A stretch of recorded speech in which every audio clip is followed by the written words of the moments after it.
La portada de un cómic es como su carta de presentación, es nada más y nada menos que el elemento que nos brinda la primera impresión respecto al cómic que tenemos delante. Y aunque filosóficamente podamos discutir mucho acerca de la importancia de las primeras impresiones, nadie puede negar que la cubierta de una historieta suele ser uno de los principales anzuelos a la hora de conquistarnos como lectores. Históricamente, y en más de una ocasión, los cómics han dado que hablar y han generado muchas repercusiones tan solo con sus portadas, sin necesidad siquiera de que leamos su contenido. Como hoy en día existe un interesante surtido de este tipo de cuestionables obras de arte, decidimos elegir las más polémicas portadas de cómics para compartir contigo. Sigue adelante y conoce estas controvertidas joyas del cómic mundial.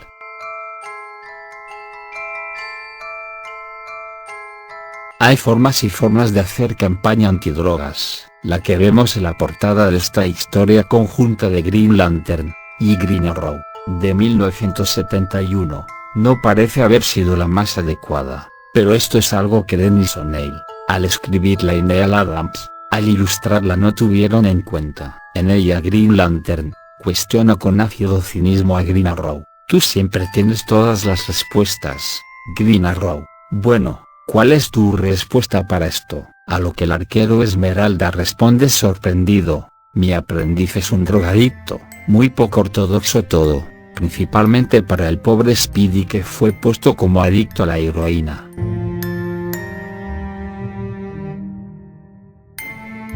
El italiano Milo Manara tiene un peculiar don para sexualizar con mucha intensidad todo lo que dibuja. Spider-Woman no fue la excepción. Por supuesto, la polémica que generó esta portada variante le valió al artista que Marvel Comics decidiera cancelar otras portadas de las que iba a encargarse: Avengers y X-Men, Axis número 1 y Thor 2.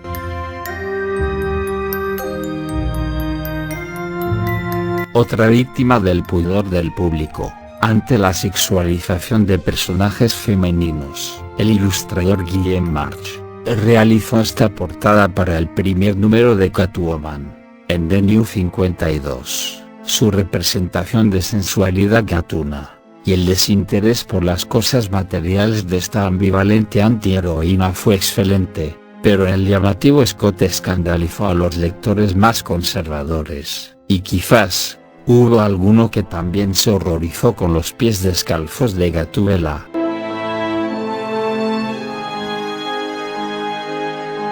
Ya tenemos claro que una de las características intrínsecas de la época dorada del cómic es la de haber involucrado a los más grandes superhéroes en las más disparatadas historias. La que vemos aquí encima es una portada de Superboy, del año 1959, cuya historia principal se tituló El castigo de Superboy.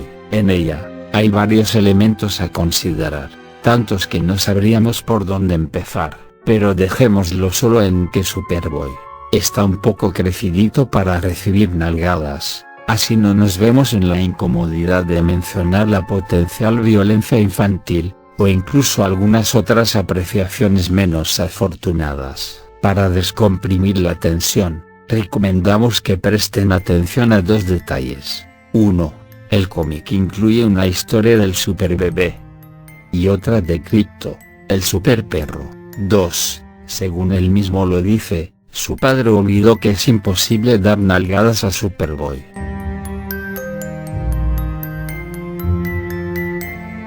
Una portada que te dice: atestigua el renacimiento de uno de los más grandes villanos de Spidey, y te muestra como un tipo es cocinado en una silla eléctrica. No parece tener mucha coherencia. O sea, el renacimiento de un villano de Spider-Man a través de una electrocución reduce tanto los posibles candidatos que solo puede referirse a Electro, con lo que la sorpresa se echa a perder rápidamente. Más allá de eso, lo que despertó las críticas de buena parte del público fue la crudeza de la imagen, pues en 1997 el debate sobre la pena de muerte en los Estados Unidos estaba en un momento muy álgido. Ese año, 74 personas fueron ejecutadas en todo el territorio estadounidense, algo que evidentemente llueve en net, y Wellington Díaz, los artistas de esta portada, no tuvieron en cuenta, o quizás sí.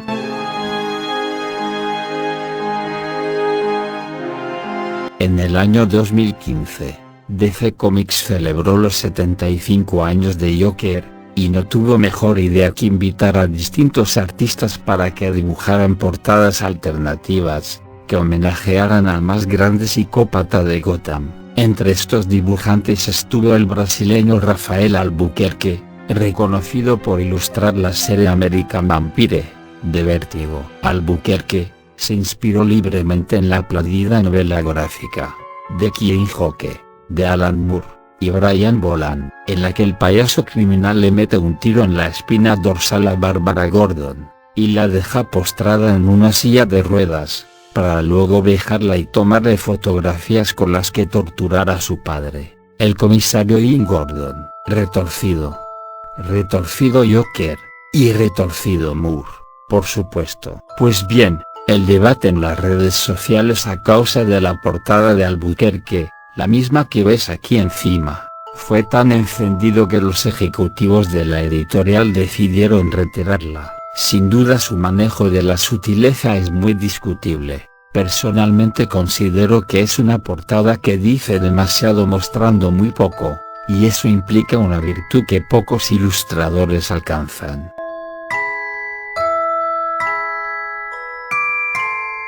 El casus belli, que Estados Unidos utilizó como bandera para ingresar en la contienda durante la Segunda Guerra Mundial, fue el bombardeo de su base naval en Pearl Harbor perpetrado por la aviación japonesa en 1941. De ahí en más durante todo el conflicto Japón y Estados Unidos serían enemigos, hasta que los infames bombardeos de Hiroshima y Nagasaki pusieran punto final a tan manifiesto enfrentamiento. La propaganda anti-japonesa se hizo tan popular entre los estadounidenses que llegó hasta el más kryptoniano de sus compatriotas. Es así que en el año 1943, en plena guerra, el número 58 de Action Comics nos mostraba al propio Superman activando una imprenta para crear pósters en los que se lee: Superman dice, tú puedes abofetear a un japonés, con bonos de guerra y estampillas. Y en la imagen del póster, vemos una mano anónima. Hey, Johnny, ese podrías ser tú. Dándole una bofetada al emperador Hirohito de Japón. Ofensivo, provocativo, patriótico, superheroico.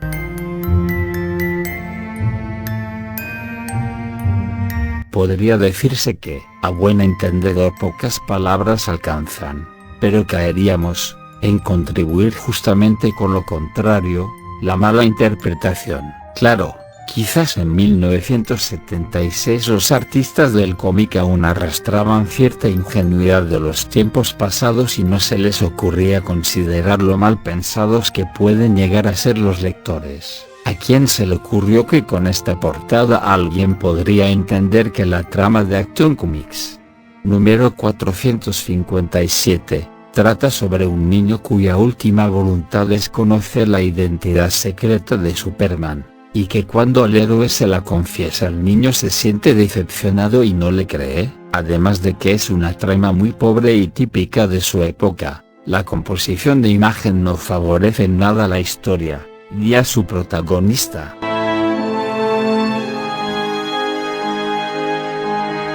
Si leyeron con atención el subtítulo que precede a esta portada, podrán entender un poco más de qué se trata antes de que yo se lo explique. Bien, partamos de la base de que no es la portada de un cómic real. No hay un cómic por ahí que se titule God, y que en su segundo número nos cuente cómo Dios salvó a su hijo Jesús de ser crucificado por Hitler. Lo cierto es que esta irreverente historieta aparece como una referencia dentro del número 31 de Savage Dragon, cómic protagonizado por el personaje homónimo y creado por Erik Larsen, para Image Comics. En ese número en cuestión Dragón va al infierno y ahí es defendido del diablo por el propio Dios. ¿Conoces alguna otra portada polémica que merezca estar en esta lista? No olvides comentar, dar me gusta a este video, suscribirte a mi canal y pasar a formar parte de esta comunidad,